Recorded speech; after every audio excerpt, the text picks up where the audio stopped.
J'ai choisi de traiter le sujet numéro 25 intitulé « Paris bientôt interdit aux véhicules anciens », publié sur le site web www.lefigaro.com daté du 6 juin 2006.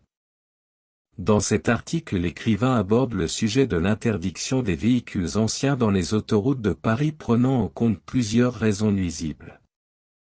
Selon l'article, la France suit le modèle européen qui ne permet pas de rouler les véhicules de 8h à 20h sauf les jours fériés. Suite à la lecture de cet article, je discuterai dans mon exposé les avantages et les inconvénients d'interdire les véhicules dans les rues avant de donner mon opinion. L'interdiction des véhicules anciens dans les villes peut présenter de nombreux avantages pour la qualité de vie de la population et pour l'environnement. Tout d'abord, il est indéniable que cela peut contribuer à améliorer la qualité de l'air. Les véhicules anciens sont souvent moins efficaces en termes d'émissions de gaz nocifs et peuvent donc contribuer à la pollution atmosphérique. En interdisant ces véhicules, la qualité de l'air dans les villes peut s'améliorer, ce qui peut avoir des répercussions positives sur la santé publique. Les particules fines produites par les véhicules peuvent provoquer des problèmes respiratoires graves, tels que l'asthme et la bronchite, et peuvent également augmenter le risque de maladies cardiaques et d'accidents vasculaires cérébraux. De plus, on ne peut pas nier le fait que l'interdiction des véhicules anciens peut encourager la transition vers des modes de transport plus durables et plus respectueux de l'environnement. Les gens pourraient être incités à utiliser des modes de transport tels que les transports en commun, le vélo ou la marche, qui sont non seulement plus respectueux de l'environnement, mais également plus sains pour les personnes qui les utilisent. Cela peut aider à réduire la congestion routière et à améliorer la qualité de vie des habitants des villes en réduisant les niveaux de bruit et de pollution.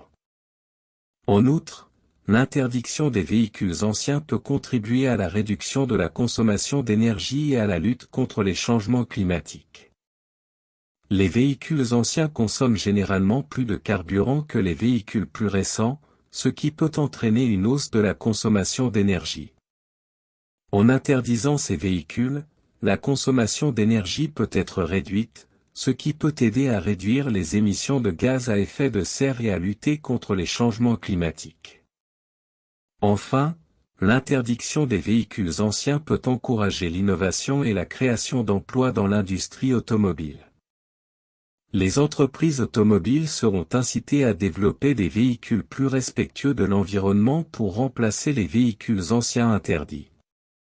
Cela peut entraîner la création d'emplois dans l'industrie automobile et aider à stimuler l'économie. Bien que l'interdiction des véhicules anciens dans les villes puisse présenter de nombreux avantages, elle peut également présenter des inconvénients importants. Premièrement, cela peut avoir un impact négatif sur les personnes à faible revenu qui ne peuvent pas se permettre d'acheter un nouveau véhicule. L'interdiction peut entraîner une augmentation des coûts pour ces personnes, ce qui peut les pénaliser financièrement. De plus, certaines personnes peuvent vivre dans des régions où les transports en commun ne sont pas disponibles ou ne sont pas fiables, ce qui peut les obliger à utiliser leur véhicule pour se déplacer. En outre, l'interdiction peut entraîner une augmentation de la congestion routière dans les villes.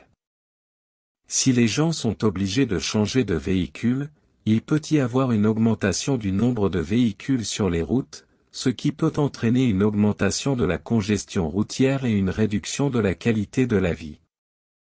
De plus, certaines personnes peuvent être contraintes de prendre des itinéraires plus longs pour éviter les zones interdites, ce qui peut entraîner une augmentation de la consommation de carburant et des émissions de gaz à effet de serre.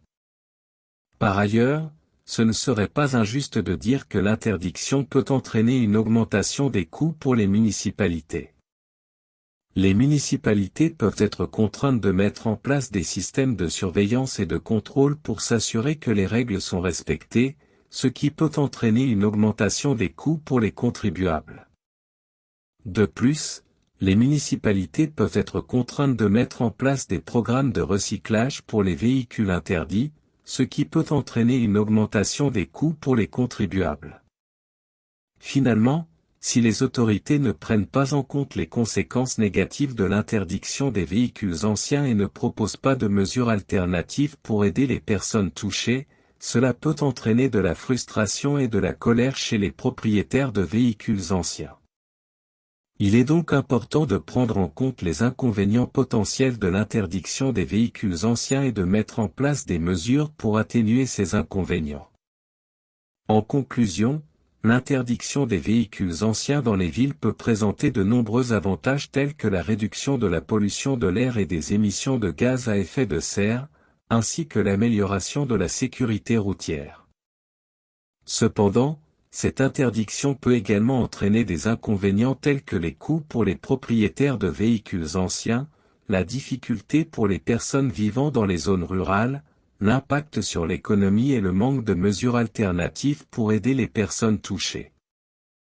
Mon opinion personnelle est que l'interdiction des véhicules anciens peut être un moyen efficace de réduire la pollution de l'air et les émissions de gaz à effet de serre, mais que les autorités doivent veiller à mettre en place des mesures pour atténuer les inconvénients potentiels pour les propriétaires de véhicules anciens et les autres personnes touchées.